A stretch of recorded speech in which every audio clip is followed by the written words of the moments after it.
The Madsplainers is brought to you by the Cap Times Idea Fest. 2 days of lively discussion on September 28th and 29th on the University of Wisconsin-Madison campus. You can find tickets at captimesideafest.com. Did you hear that, everyone? That was the 2017 operating budget document in hard copy. I'm going to page through this for you and get a little taste of what the budget is like. Paging through. One of the first pages, city tax rate computation. Expenditure summary by function. Special assessment revolving fund. Let's skip ahead. Economic development. Oh, yeah. General obligation debt service summary.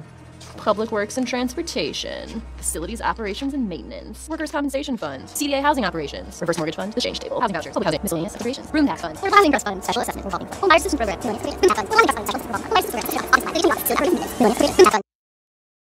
Yes. That was not even a quarter of the entire budget document, which is really half of the entire city budget. Everything in there is extremely confusing. But guess what? It's budget season now, and we got you. I'm Abby Becker, and I'm the City and County Government Reporter for the Capital Times. I'm Erik Larsen. I report on technology for the Capital Times. And we are the Madsplainers.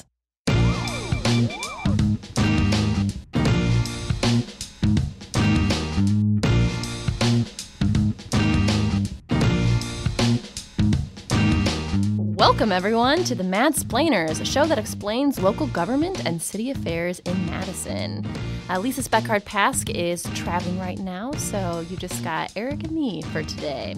I miss Lisa already. She's an integral part of this whole operation, but we'll persevere. We'll do what we can. All right, everyone. So the capital budget for 2019 has been introduced. So Paul Soglin introduced the $336 million plan for 2019. It's his version of the spending plan for the city for big budget capital items. But I'm getting ahead of myself because this is essentially the very beginning of a long process during which the city will come up with its spending plan for the next year and come up with a document that really guides and shapes the city's priorities for 2019. I'll be honest. I kind of have thought of the budget as something that just kind of happens in a little 2-month section of the fall. You hear about Paul Soglin holding a press conference introducing this executive budget. Then the council takes it up, and eventually it's passed. And then I don't hear about it for like another 10 months. But it's actually a year-round, kind of never-ending process that Madison goes through when it comes up with its budget. We spoke with Larsen of the city's finance office, and she walked us through various aspects of this year's budgets and city budgets overall. But she also mentioned that she already has one of her first meetings on the 2020 budget on the books. So if you're keeping track, it is 2018, and the city is discussing its 2019 budget. So she's already thinking of another year down the line. I get a hard time from colleagues about it feels like we're always planning the budget, but it's very, very important. And I think a thoughtful and strategic planning process results in a much better, straightforward budget that when it comes out to our policymakers and to our residents, people know what's in.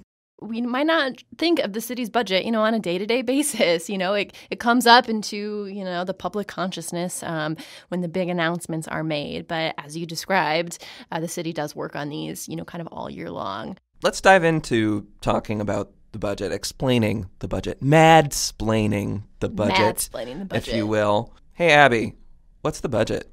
So the budget is essentially the city's spending plan. So the city's budget is the spending plan for the upcoming year. I like to think of it as the biggest statement of the city's policies and priorities for the upcoming year. Where people spend money matters, and what we invest in, I think is a direct reflection of what's important to us and what our priorities are. It's important to note, though, that when we're talking about the budget, we also need to break down the differences between the capital budget and the operating budget. When we release the city's budget, we do it in two parts. The first part is the capital budget. The other piece of the budget is the operating budget. The capital budget, it funds big, large projects. So you can think about, major construction projects, roads projects, building new police stations type of projects. And the capital budget also outlines the 5-year capital improvement plan. So the mayor could include something, 4 years out in the CIP. And in that way, it's also a prominent statement of the city's policies and goals and hopeful plans for the future. So that's the capital budget, and then the operating budget funds day-to-day stuff. And a majority of that, as Laura described to us, is really funding the people, of the city. That's the big one. The employees, the health insurance for the employees, and then also just the various day-to-day stuff that the city needs to pay for. You need pens and paper. Office supplies is a line item. Yeah. When you buy that fire truck in the capital budget, you're also going to need to maintain that fire truck. So that comes out of the operating budget. Exactly. The two are interconnected. I was really curious about why we think about Madison's budget this way. Why do we have two documents here that we're really talking about instead of just one big bill?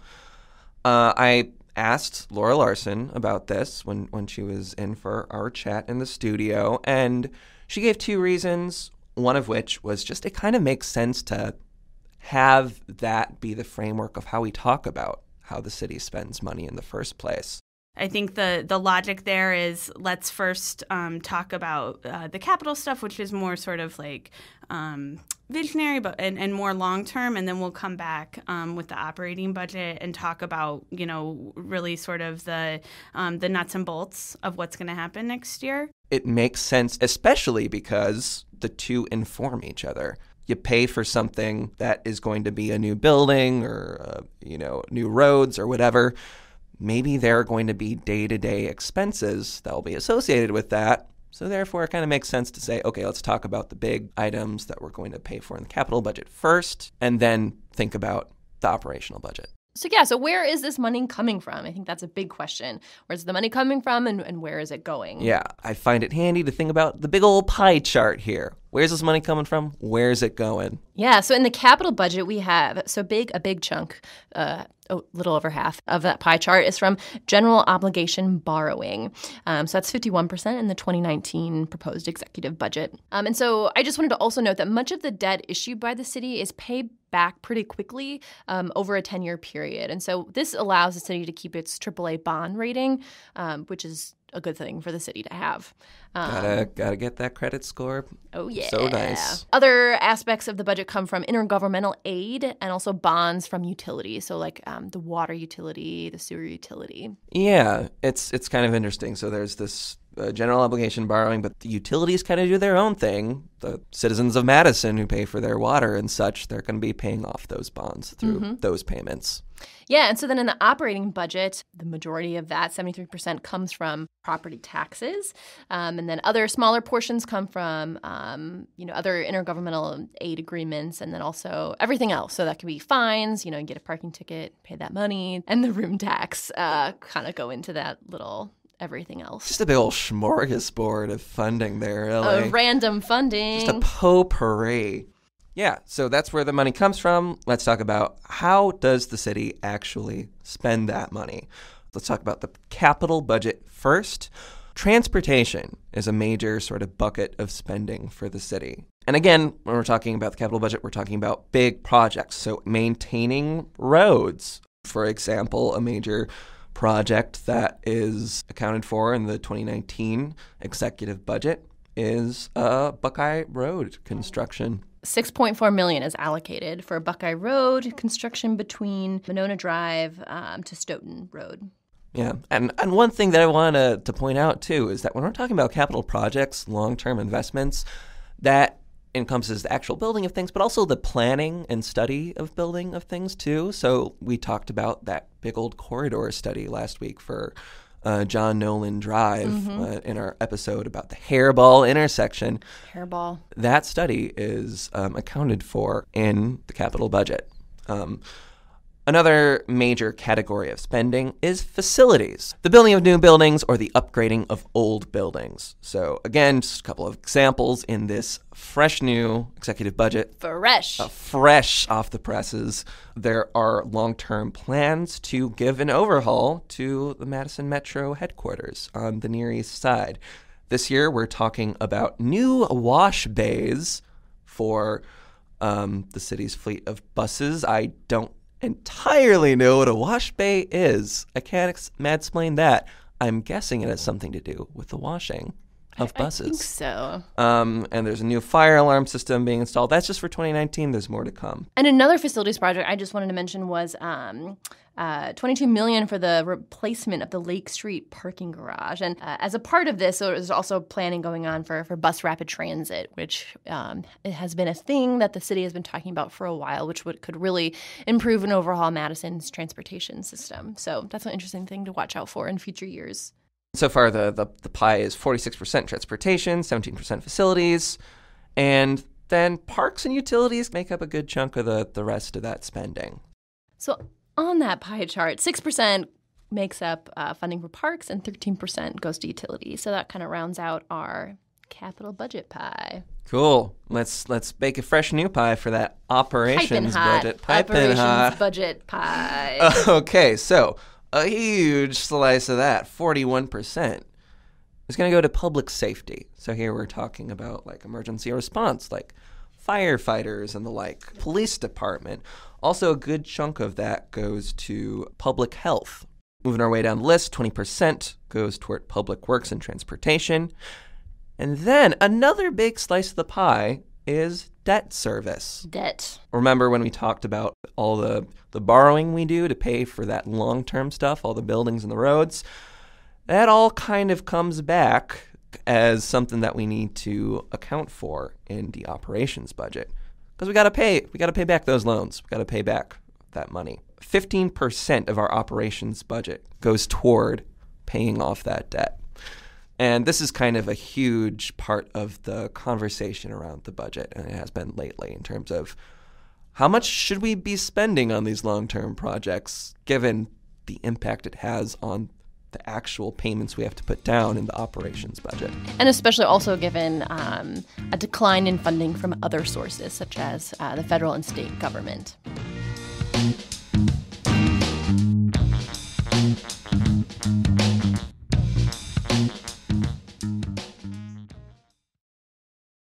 The Madsplainers is sponsored by the Cap Times Idea Fest, an event with an exciting lineup of guests, including David Axelrod. The fest takes place in Madison on September 28th and 29th. You can find tickets at captimesideafest.com. So again, there are kind of these two phases that we think about when it comes to how a budget actually gets made. There's this year-long process of doing this behind-the-scenes work in the finance department of the city. And then there's the more public-facing process, the introduction of the budgets by the mayor, introduction to the council, and then eventually it gets adopted. Just to give you a more specific idea of what exactly goes into the whole process of planning out the budget, the behind-the-scenes stuff. Laura Larsen talked a lot about how a good chunk of some of the initial steps that her department takes when it comes to planning out a budget, which happens kind of early on in the year, around January, February, involves a lot of forecasting, figuring out what exactly some of these budget numbers are going to look like come the fall when the budgets actually get introduced. And one major consideration is the budget gap. The city will often spend more money than it's taking in. And that gap that a city has to reckon with between the amount of money that it spent versus how much it actually took in is the budget gap. This has been something that you, Abby, have already been writing about when it comes to this budget. We're dealing with a approximately $5 million, more specifically $4.7 million budget gap. What does that mean exactly? And well, why is it something that is of note? Yeah, so the 2019 projected outlook shows the city at a $4.7 million budget gap. And this is caused by a 5.8% increase in general fund expenditures, And that spending is driven by a $7.3 million increase in personnel costs and another $6.7 million increase in borrowing. All of this spending is outpacing what the city is bringing in, resulting in this gap. So in the past, the city has closed budget gaps by adding new revenue streams through things like the urban forestry special charge, increases in ambulance conveyance fees, and most recently, an increase in the city's room tax rate.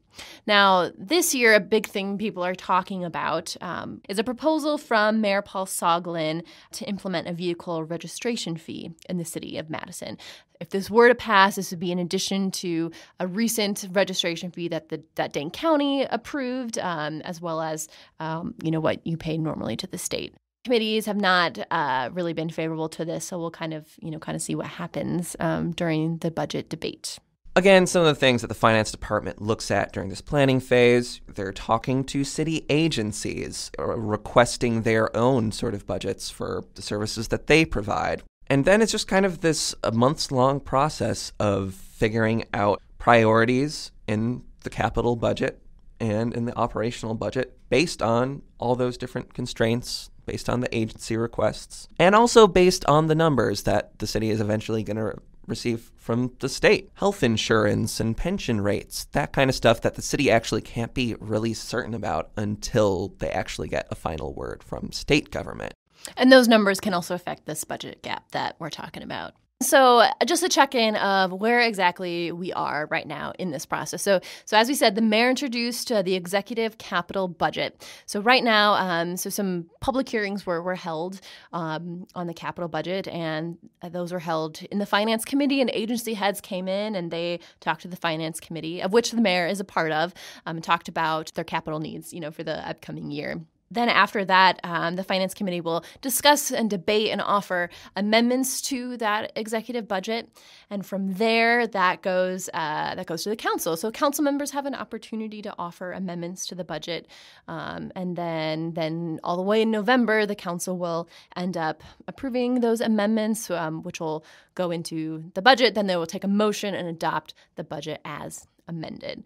Now, that same process holds true for the operating budget, which has not been introduced yet. So the mayor will introduce the executive operating budget in, I think it's the first week of October. So heads up, that's going to be coming your way. Yeah, I mean, Abby, it's your job to be on the ground floor of this legislative process. What's it like? What was it like last year during the adoption of the 2018 budget? Yeah, well, in previous years, the city council and the mayor have not really agreed on spending priorities, so this has set up a lot of debate and conflict and interesting amendments. Last year, the final budget approval dates in November typically happen over 2 days. I think the city plans for 3 days of approval time. And so last year, if I'm remembering correctly, it was over 2 days, and these are typically very late nights. I'm not sure if this was last year or the year before. They all kind of blend together in my head now. But I remember being at Monona Terrace until like 3 in the morning, maybe not 4, but it felt very late. So these I do not envy you. So in addition to my planning for reporting on these stories, I also plan out my snacks. I think snacks are a crucial part of meeting coverage. So, you got to have your almonds. Those have like some long-lasting protein. You got to have some snacks. I like to have a baked good, Anyway, you got to plan these snacks out all throughout the night. Also, a healthy amount of some coffee and tea. Got to have a good thermos, keep those warm, and a water bottle. I mean, these are necessities. Also, a lot of batteries for your recorder. This is great. Tips and tricks. This could be an episode of the Madsplainers, like 5 things you need to know if you're going to cover a city hall meeting. And lots of them. So the point of that is that these budget debates can get pretty long and lengthy and tense and controversial. When it comes to this year, what are the things that you think are going to be the big points of contention or focus when it comes to these debates in City Council? So with the capital budget that has just come out, it's kind of interesting because the mayor has included more planning funds in the capital budget and the CIP rather than, funds for actual construction. So that's been something that's a little bit different. Like, for example, he's included $200,000 to study a joint North Side public safety campus. And so the idea for this is that it would house police and fire services and police evidence storage facilities. So that's an interesting concept overall, but that's also an example of funding included in the budget to study.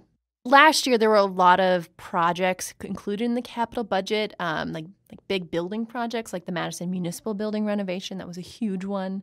There's fewer of those bigger projects this year, so that's also a bit different. And so you'll see at the end of the capital improvement plan some more big projects. So we're kind of in like a lull right now for those major big building projects. That's how I'm kind of seeing it. And then in the operating budget, you'll have to see when it comes out. I know Soglin has talked about this vehicle registration fee, so that will be interesting to see if that, comes back up. I know throughout the year, the mayor has talked about, funding for violence prevention initiatives, particularly through a public health standpoint. So I'll be curious what comes through the budget in that realm. And then it's also just interesting to see what's always, kind of reauthorized or, continued funding for things. So I'm curious when that comes out in October. It'll be fun to page through that one. All right. So we're at this moment. The 2019 executive budget has been introduced to the Common Council. Is a good time to think about why should you even care about any of this? Why does the budget matter? One very specific reason is if you're a property owner, you're going to get taxed in order to fund this big old budget.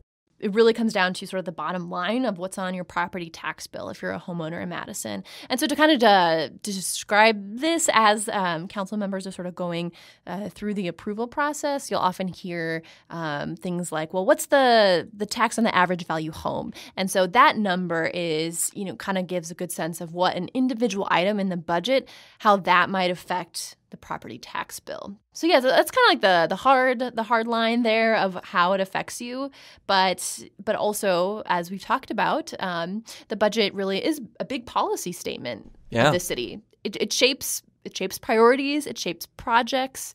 You can see what the city cares about through what it spends its dollars on. Alders often say it's the most important part of their job. It makes sense given that the city needs to be spending in a way that accounts for how much we're growing here.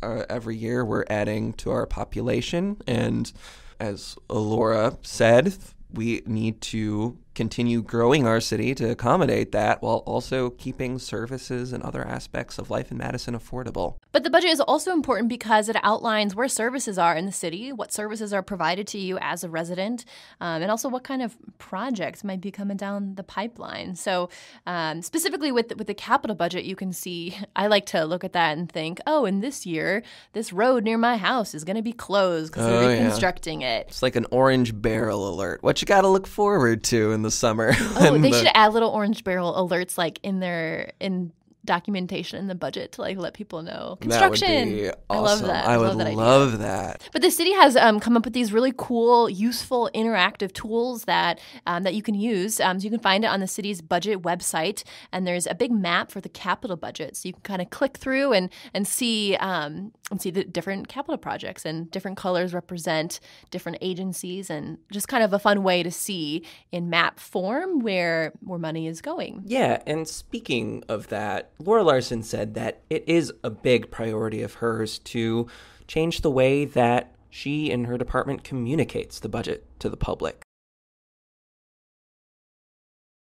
Where we're really trying to take the budget process in the future is not so much having a conversation about, the delta of what happened with those $3 million from, 1 year to the next, but instead, what service levels are we funding, and how do those connect to the outcomes that matter most to our residents? In many cases, for a lot of people, the budget is a black box, and it's just this mysterious thing, like what's actually in it.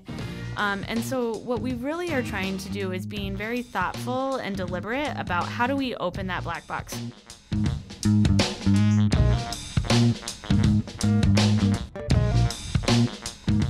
As a City of Madison resident, you can also get involved. You can show up to meetings and let the elected officials know what you think of their budget priorities. So a next big meeting is on September 24th, and so this is when the Finance Committee is scheduled to take its vote on the executive capital budget. So this will include discussion on the Finance Committee's proposed amendments, and those amendments are released on September 21st. So I'll be writing about it. You can check those out in the Cap Times. Thanks for listening, guys. You can subscribe to the Madsplainers on iTunes or wherever else you may find podcasts. While you're there, check out The Corner Table, which is the Cap Times podcast all about food and dining in Madison, and Wedge Issues, which is a podcast all about politics. Do you have any feedback, ideas for future podcasts? You can email Erik at ericl@madison.com. And be sure to tune in 2 weeks for the next episode of the Madsplainers. Thanks for listening. Bye, y'all.